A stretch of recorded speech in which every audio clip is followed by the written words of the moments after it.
cuadrito, haciendo referencia al primero, podemos ver pues que el cáncer de estómago ocupa el tercer lugar, ¿no? A nivel de todos los cánceres debidamente estudiados. Pero también vayan ustedes a relacionar la otra parte del gráfico. Los otros cánceres, que no son los frecuentes, ocupan un 50%. O sea, del 50% de los cánceres más frecuentes, que son próstata, estómago, mama, colon y recto, cervix y los linfomas no Hodgkin, estómago, ocupa el tercer lugar. Esto es a nivel mundial. Ah, ¿ya? No, tercer lugar en Perú. La siguiente.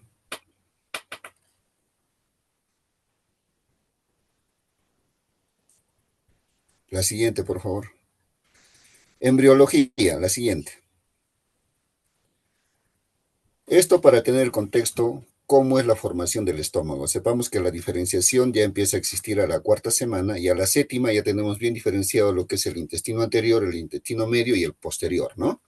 Y el intestino medio es el que va a dar lugar finalmente a lo que es el estómago, con la parte ya bien diferenciada incluso de la circulación. Ya podemos entender de que la mesentérica superior y el tronco celíaco ya están diferenciados a la cuarta semana. La siguiente. Este es el proceso de formación en la etapa embrionaria del estómago. El crecimiento inicial, el abultamiento, la rotación y finalmente la acomodación ya con toda la circulación que requiere el estómago, ¿no? El siguiente. Esto es para solamente hacer notar cómo es el proceso de formación y rotación del estómago. Es por eso que en el proceso de rotación, todas las capas musculares sufren el acomodo necesario para que finalmente se forme todo el saco, ¿no? El saco o la cavidad gástrica. La siguiente. Anatomía. Pasemos por favor a la siguiente. En anatomía, es algo que les pido que ustedes incidan en su estudio. Tenemos que localizarnos en la división superficial del estómago. La división superficial del estómago está dividido en 9 cuadrantes, pero la división real es de 12 espacios, ¿no?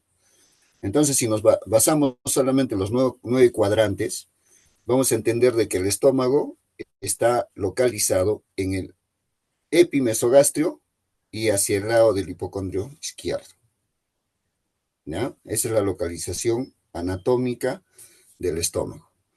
¿Cuánto mide? Aproximadamente 25 centímetros de largo por 12 centímetros de ancho y una altura o espesor de 8 centímetros. Esto también es variable.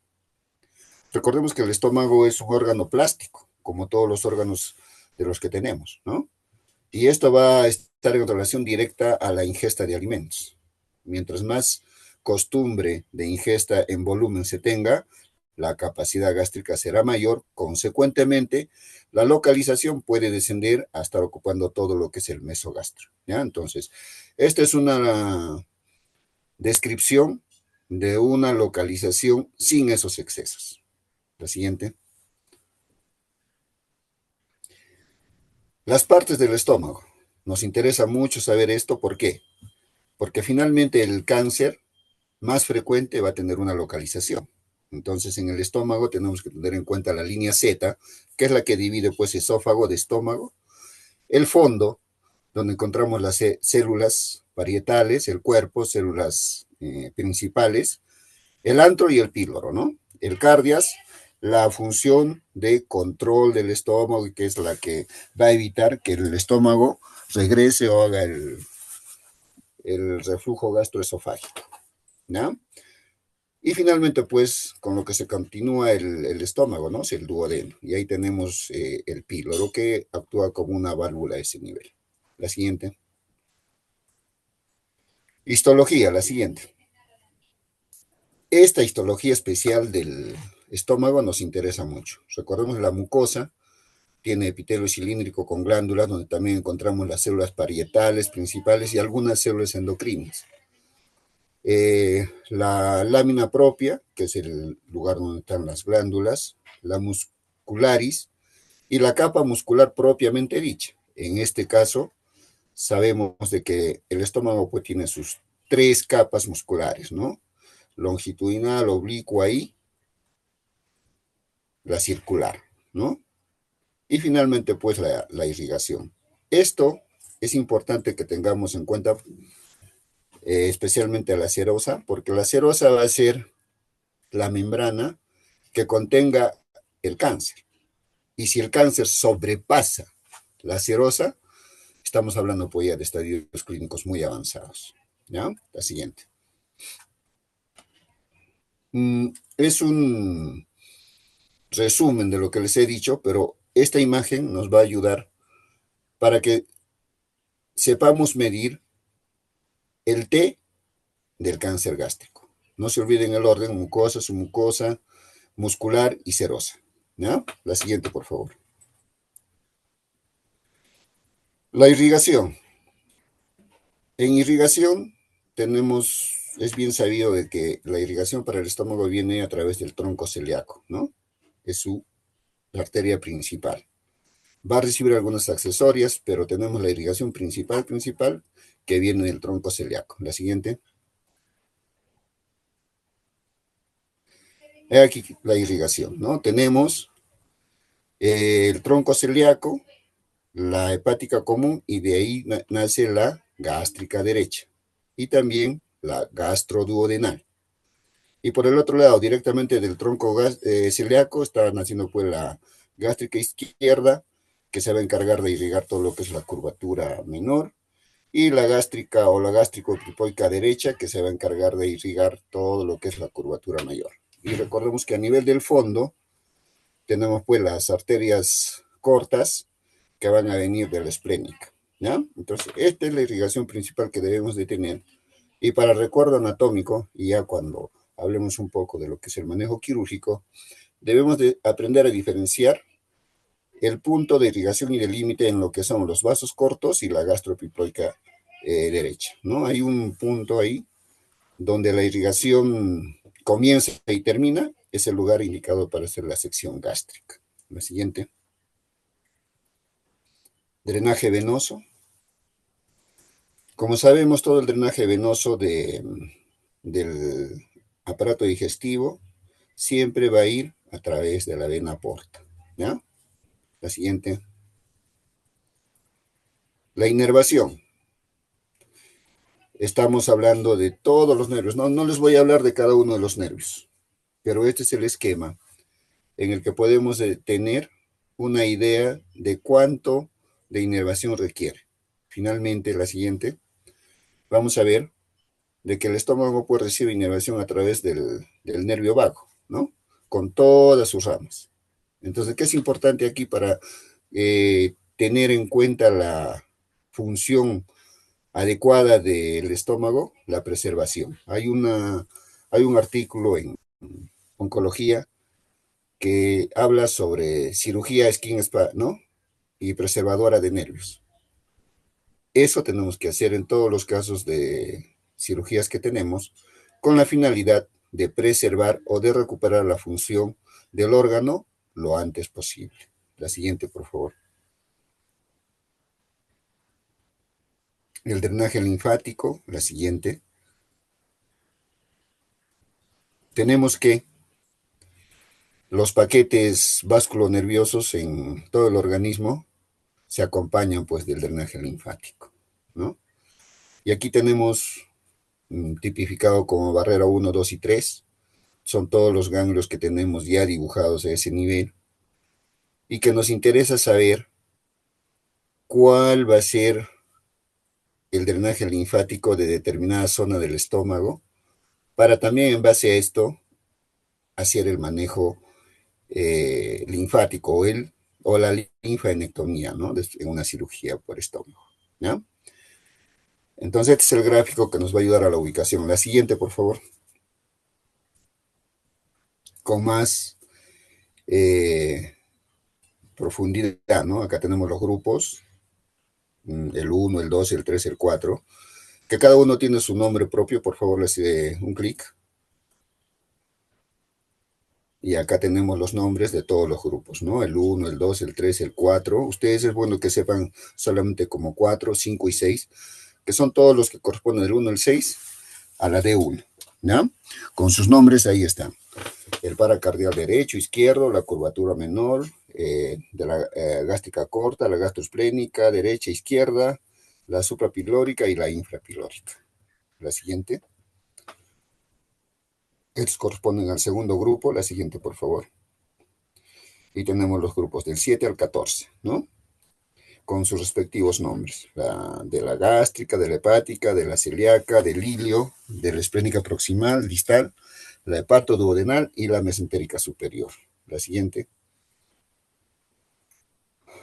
Finalmente, el grupo 3. La siguiente, por favor, que son estos grupos. Ahora, ¿por qué están divididos de esta manera?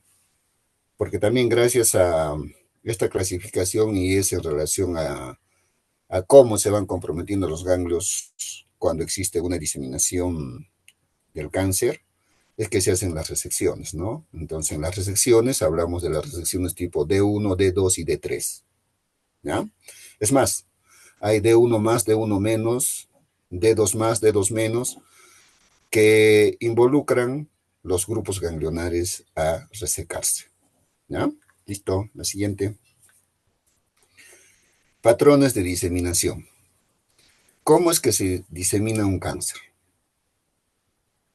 Lo hacen a través de la vía linfática, hematógena, por contigüidad y transcelómica, ¿no? La siguiente, por favor. Entonces, la diseminación local.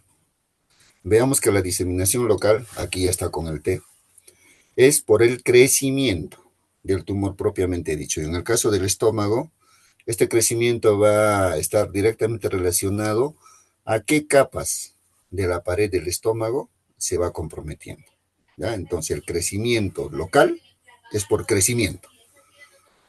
La siguiente, la vía linfática. Dependiendo de la localización, los grupos ganglionares se van comprometiendo. Es clásico saber que por la localización del 1 al 6, estamos hablando de una diseminación inicial, ¿no? Del 7 al 14, ahí hay una duda. Algunos dicen al 12 y otros al 14. Nosotros preferimos tomar hasta el 14. La D2. Y del D15 en adelante, la D3. ¿Ya? Es la diseminación. La siguiente, hematógena. ¿Cuándo decimos que hay diseminación hematógena? Cuando el tumor directamente empieza a enviar sus células a través del torrente sanguíneo. Esto tiene mucho que ver con la neovascularización tumoral, ¿ya? Entonces, cuando la neo alcanza el grado tal de estar en contacto con el tumor, es que empieza la diseminación hematógena. La siguiente, y la transcelómica, ¿no? Que es el último tipo, o acá se le ha puesto una peritoneal, que solamente es para ver cómo se disemina el cáncer, y esto es por lo ganglionar, y la siguiente finalmente es la transcelómica, ¿ya? La siguiente, por favor. Entonces, hablando ya de un cáncer, cuando ya manejamos un cáncer, tenemos un patrón de recurrencia. Lógicamente, la idea de esto del cáncer es no tener recurrencia, ¿no? Un tratamiento debe asegurarnos que el cáncer no regrese. Entonces, ¿cómo son los patrones de recurrencia? Primero es una recurrencia locorregional. Para recurrencia, vamos a definir el término qué es persistencia y qué es recurrencia. En el cáncer gástrico estamos hablando de que persistencia es la presencia de enfermedad antes de los 8 meses de haber tenido el manejo. Y recurrencia es después de esta, ¿ya? La otra manera de recurrencia es carcinomatosis peritoneal, como vimos en una fotito, recurrencia hematógena cuando la siembra es a distancia y en el sitio quirúrgico. Muchas veces cuando las técnicas no son adecuadas, hasta en la piel puede haber la presencia del cáncer por la siembra que hagamos por el momento quirúrgico. La siguiente. Clasificación. La siguiente, por favor. La siguiente. Hágale clic. tenemos dos tipos, según Lauren, ¿ya? El tipo intestinal y el difuso. Vamos a hacer un alto en esta parte porque solamente estamos hablando del cáncer gástrico como algo genérico. Sin embargo, cuando hablamos de cáncer gástrico podemos tener subtipos de cáncer gástrico, ¿no? El más frecuente es el cáncer en células en anillo de sello y toda una variedad, ¿no? Todos los cánceres, incluyendo el linfoma gástrico también es un cáncer gástrico, todos los otros que no son linfoma deben de tener un manejo quirúrgico de inicio mientras sean resecables. Ahora, de todos estos cánceres, los podemos dividir, según Lauren, en los de tipo intestinal y difuso, ¿ya? Entonces, ¿cuáles son sus características de presentación de cada uno de ellos? Ahí los tenemos en la tablita. La edad tiene que ver, en unos es de 60 años o más, en el otro es 50. Uno se presenta el intestinal más en hombres ancianos, el otro en mujeres jóvenes. Es diferenciado, generalmente en el intestinal, difuso en el, no, indiferenciado en el difuso. La diseminación es hematógena en el intestinal y en el difuso peritoneal, ¿no? La localización, también veamos esto, miren. En el intestinal frecuentemente se lo encuentra en el antro, en el difuso, en el fondo y en el cuerpo. La asociación a patologías, en uno es la gastritis, la metaplasia, en el otro existen células infiltrantes y generalmente en el difuso es el que encontramos el cáncer con células en anillo de sello, ¿ya?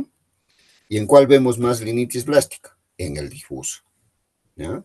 La linitis blástica es una infiltración del cáncer en toda la pared del estómago y en todo el contexto del estómago, ¿ya? ¿Y cómo es en relación al pronóstico? Pues el difuso es el que tiene peor pronóstico. La siguiente. Según el early cancer, ¿qué quiere decir early cancer? Es un cáncer muy temprano, ¿ya? Entonces, para clasificar en esto del early cancer, porque también tiene su manejo propio, es que tenemos esta clasificación del tipo 1, 2 o 3 hasta el 3, que va con sus características propias, ¿no? El 3 es el que invade la mucosa y ya está llegando casi a la muscularis, ¿ya? Sin embargo, por ser un cáncer incipiente, tiene un manejo completamente diferenciado. Lo vamos a hablar luego. Y la última en relación a clasificación es la siguiente, por favor. Para que vean, solamente el 50% está en el antro y el otro 40% en el resto del estómago, en relación al early cáncer, ¿ya? La siguiente. Según Borman, esto ya lo conocen muy bien, ¿no?